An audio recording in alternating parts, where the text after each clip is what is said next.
We've made this pumpkin pie recipe more times than I can remember, and I don't plan on stopping anytime soon. The moment I see pumpkins at the store, my mind immediately turns to this pie.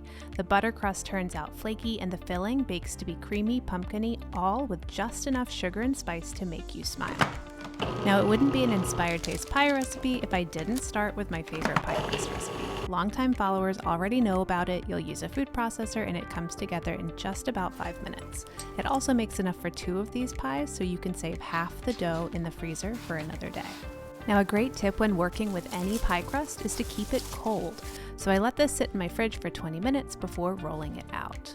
Then use a rolling pin to roll until you have a relatively uniform round that's about an inch larger than your pie dish. Now roll it up onto your rolling pin and unroll it over the dish.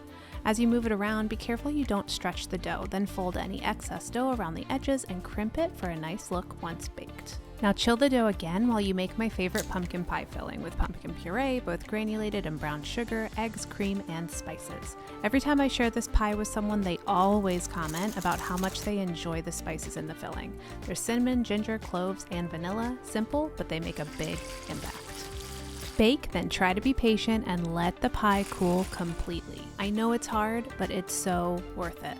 Then cut a big slice and add a generous spoonful of homemade whipped cream. Happy cooking!